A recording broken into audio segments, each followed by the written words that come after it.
Yok kanti bilesler bunu. Ökövün.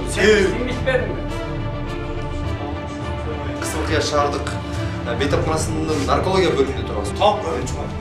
Onda. Kanti var. Коомдук биринчи каналдын эфиринде укук бузууларды, жол кыймылдарындагы ар кандай чуулгандуу, курч окуяларды ыкчам чагылдырган телевизет көрсөтүүсү назарыңыздарда. Бул жолку эфирибизде Баткен облусундагы рейдтик иш-чара жана Кызылкия шаарындагы бейтапканасынын наркология борборунун сабатсыз иш алып баруусун чагылдырабыз. Менде? Oturayım. Кайтма тез. Sen beni özüm açtı, ben özüme geldim. Мөладин. Сиз ичип алыпсыз да, урматтуу айдоочу. Кызылкия шаарындагы рейдтин башталышында эле бул автоунаа токтотулуп, айдоочусун текшере келгенде андан аралыктан спирт ичимдигинин жыты келгендиги байкалган. Аны наркология борборуна алып барып, анын мас соосун тактоого туура келген. Жүрүңүз, текшерели. Отуруңуз. Koyun көрсөтөм мен. Правым көрсөтөм келишкен. Kaçın siz buradan. Kaçın buradan. Siz bakın. Yolda karayız duralım. Oo, otursanız. Koyarım. Oturunuz. Koyarım. Urmatlı aydoочу, oturunuz. Böyle koyarım buradan. Söyleşiriz. Siz көрсөтүң onda. Нени ол көрсөтөм? Праваңыз көрсөтүң. Все, болду, сизге көрсөтөм. Праваны көрсөт, той правасын. Мына менин правам. Мына менин категориям. Ол жеме айдам. Жүр, бас. Baştan onda şunda. Жүр. Портфель тартып алдым. Beni atsan bile bu.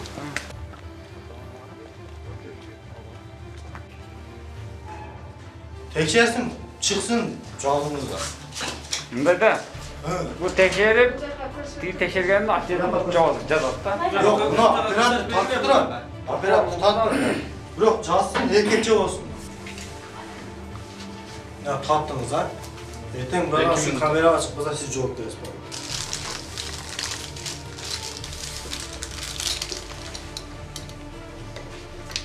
Бул жайга келгенде ак халатчандардын экспертизалык процедураларды туура эмес баштагандыгын баамдадык.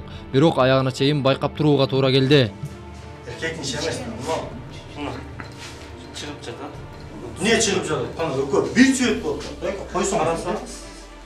Mana beriңe gel, men көрсөтүп берем. Mana урматтуу эл көрүңүздөр. Mana үйлөгөн жок. Mana мисалы урматтуу биз менен иштеген коллектив иштеп үйлөгөн жок. Mana men үйлөдүм. Yok kanti bilesler bunu ökövünü. Sen içmedin mi?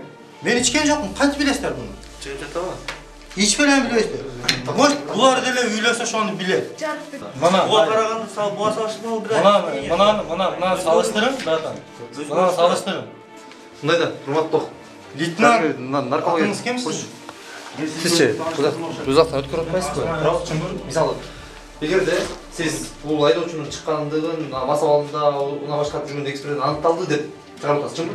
Мисалы чыгарып атасыз, сиз жазып берип атасыз. Буга жооп бересиз. Мыйзам түрүндө. Эгерде айдоочу башка жакка азыр эле барып, наркологияга ал жакка кайдылса, сот чыгып калса, эртең сот түрүндө сиз жооп бересиз, чынбы? Бирок биз жанатан бери көрүп турабыз, наркологиялык процесстердин баары туура эмес болуп атат. Себеп дегенде биз Бишкекте дагы жана башка областтарда дагы наркологиялык процесстерди кандай өтүүсүн билебиз. Бул жакта тамчылары 5 тамчы, 7 тамчы, 20 тамчы деген өздөрүнүн нормалары болот. Ал нормалардын баары биз карап турабыз, жанатан бери сакталган жок. Анын баарын эфирден көрөсүздөр. Эгерде сиз нарколог, сизби же башка бирөө азыр келип наркологиялык процессти кайра башынан өткөрүүнү биз талап кылабыз. Эгер болбойбу, анда айдоочуну жөндөн жөн гана 17.500 сом айыпка жыгасыздар. Эң туура сөз. Мына эми сөзүңүздү айтыңыздар. Кайра Наркология. Жок, сиз шашпай турасыз. Мен шашпайм, мен эч жакка качпайм экен, залатпам. Мен эми анетте үйүмө чыгып жаткан экен. Сиз залатпам. Айтыңыздар эми сөзүңүздү. Наркология кайра үйлөтпө дейм аны. Бул болбойт ал. Процедура туура эмес болот мына вообще. Такырда туура эмес болот. Мына экспертиза вообще туура эмес болот. мына туура айтып атат. Өзүңүздөр айтыңыздар экен. Şu туура экен. Мен сиздерге сабыр кылып турабыз. жакшы айтып атам. Приказ койбой сабыр кылып турабыз. Мына.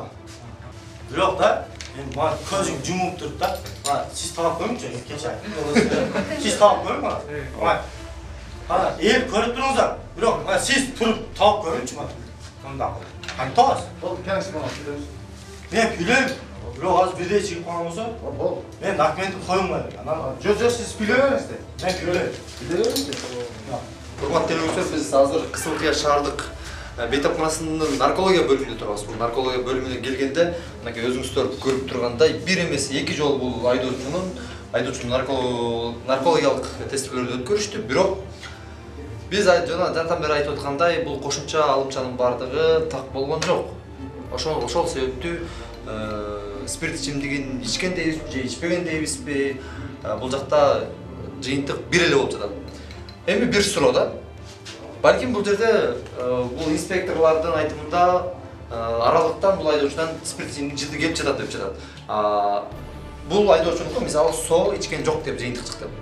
Бул жактачы. Балким ушундай экспертизанын жыйынтыгы жаңылыштуу болуп, соо адам деле 17.500 сомдук айыпка жыгып калуусу деген толук мүмкүн да. Чынбы?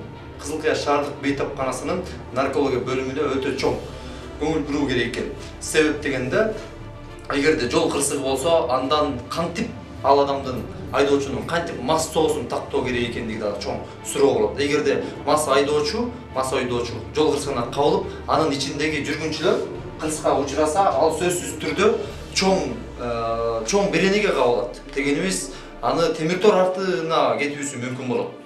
Эгерде ал соо болуп туруп мас деп жыйынтык чыгарып койсо, ал бейгүнөө жерден камалып кетер деген суроо бар.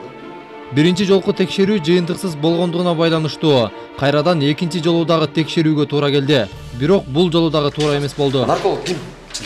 Нарколог. Нарколог врач. Нарколог врач барбы? Нарколог врач күндүз иштейт, ал азыр. Түнкүсүн жокпу? Негизи болуш керек. Болуш керек. Жок экен да. Биз азыр дежурный тердик бул жерде. Пациенттер карап атабыз, коттасына. Сиздер нарколог эмессиздер да? Негизи. Чынбы? Чынбы? Чынын айтып, сиздер нарколог эмессиздер. Мынакей, өзүңүздөр көрдүңүздөр. Нарколог, врач, күздүн күнү дейбизби, балким азыр кайсыл жакта, ким билет, өзүлөр айткандай, күндүз гана иштейт дейт. Нарколог, врач өзү ордунда болуш керек да. Жумуш ордунда жок. Кызылкыя шаардык бейтапканасынын нарколог врачы дарыгери. Жумуш ордунда жок. Колгонго келгенибиздин себеби Кызылкыя ооруканасынан мастык аныкталган жок. Ошого ишеним көрсөтүп. Себеби аныкталбаган себеби? Аныкталбаган себеби эмеси тест баягы экспертизадан чыккан жок.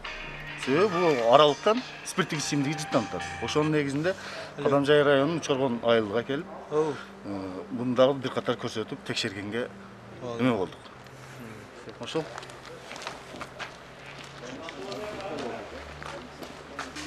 Sarı sövet içti. Yok, içken emas azır. İçken emas. Чисти турат. Ошондой турса, içken emas. Tushuntiraymi, aytaymi. Мына коюп камераны алдыга коебуз. Канча процент ичкениңизди мен чыгарып берем. Эгер бул жашыл болуп калса, ичти, э? Жашыл эмес. Сарыдан өң өзгөрөт. Проценти бар өзүнө. Мына турат. Баксаңыз, эгерде бул сарыдан ары карай өң өзгөрсө, ичти болот. Өзгөрбөсө, соо. Түшүндүм.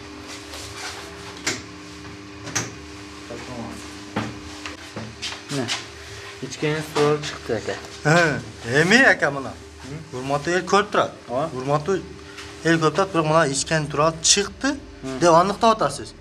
Энден бул шилекейден чыкты туурабы? Шилекейден. Сиз мени угуң. Токтоң, мен сүйлөм.